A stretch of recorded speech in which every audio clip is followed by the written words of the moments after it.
Sir દર્શનાબેન બેઠા છે ધરણા પર ગાંધી ચોક પાસે. ગાંધી ચોક પાસે દર્શનાબેન નું અપમાન થયું છે કાર્યક્રમ. રેસ્ટોરન્ટ જવાનું એમને કોઈ અહીંયા આવે બોલાવો અહીંયા. સાહેબ મેં ઉઠવાની નથી, બહુ સહન કર્યું આ લોકોનું સાહેબ.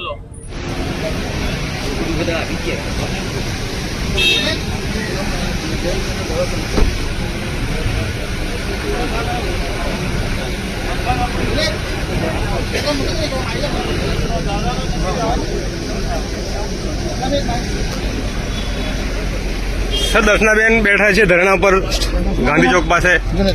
ગાંધી ચોક પાસે દર્શનાબેન નું અપમાન થયું છે કાર્યક્રમમાં, તેને લઈને ધરણા પર બેઠા છે. શું કહેશો તમે? સર શું કહેશો? રાજીનામું આપવાની ચીમકી ઉચ્ચારી છે. અને રાજીનામું બી લખીને તૈયાર રાખ્યું છે ધારાસભ્ય પટેલ.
થઈ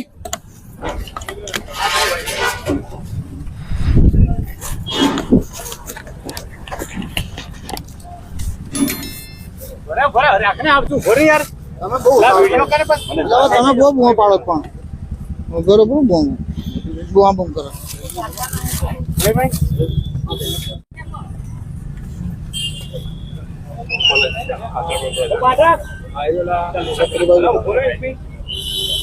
એક જણ જતા લો લોકો પકડી લેજો. પ્રદેશ આપણા એસટી મોરચાના અધ્યક્ષને બોલાવી લો, રાજીનામું આપી દઉં ને. વાત કઈ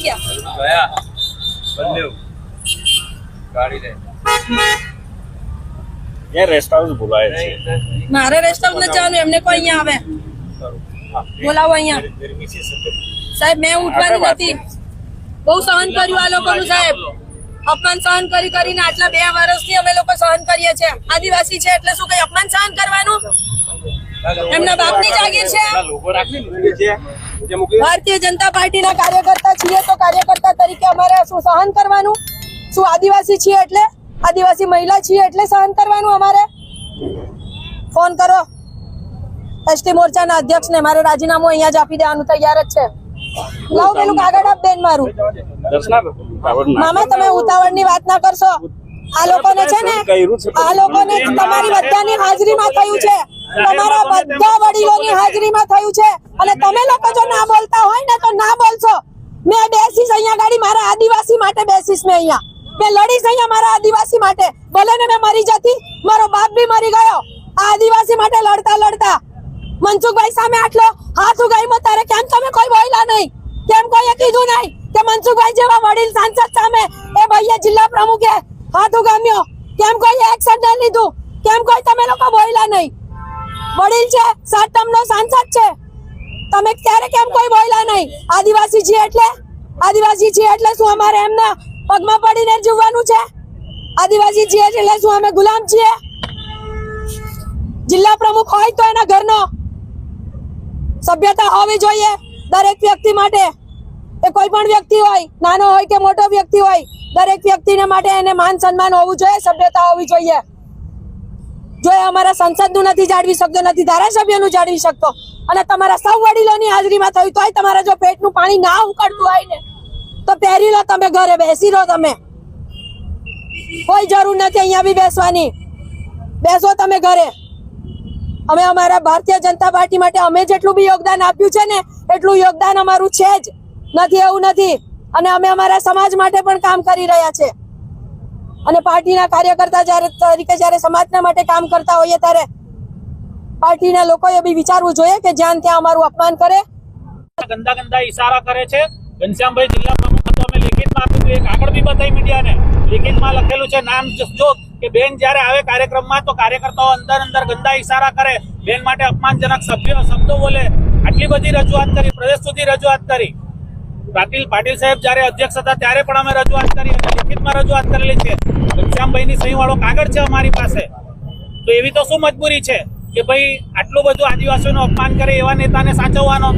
એને નેતાગીરી તો સાબિત કરી. તાલુકા જિલ્લા પંચાયતમાં એક પણ જગ્યાએ પ્રચારમાં નીકળ્યા. રાત્રે 2-2, અઢી 3 વાગ્યા સુધી બેન એકલા મહિલા થઈને એકલા પ્રચાર કર્યો છે. તિલકવાડામાં ભારતીય જનતા પાર્ટીનું કમળ ખીલ્યું કર્યું છે.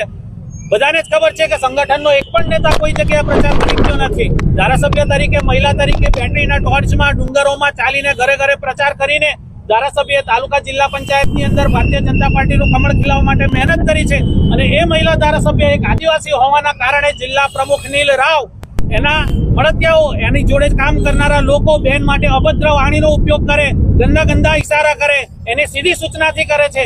અત્યારે આપણા સાંસદ જે કાર્યક્રમો સંગઠનમાં, જે અત્યારે ભારતીય જનતા પાર્ટીનો કપરો સમય આવ્યો નર્મદા જિલ્લામાં, એના માટે સાહેબ કાર્યકર્તાઓને બોલાવીને એમના મન જાણવાનો પ્રયત્ન કરે, સંગઠન ઉભું કરવાનો પ્રયત્ન કરે. તો પાર્ટીના કાર્યકર્તાઓને આ નીલ ધારની સીધી સૂચનાથી જ ધમકાવવામાં આવે કે એમપી સાહેબના કાર્યક્રમમાં જવાનું નહીં, તમારે કોઈએ હાજરી નહીં આપવાની. તમે આ સરપંચોને ધમકી આપવામાં આવે કે ભાઈ તમે જશો તો તમને જોઈ લઈશું.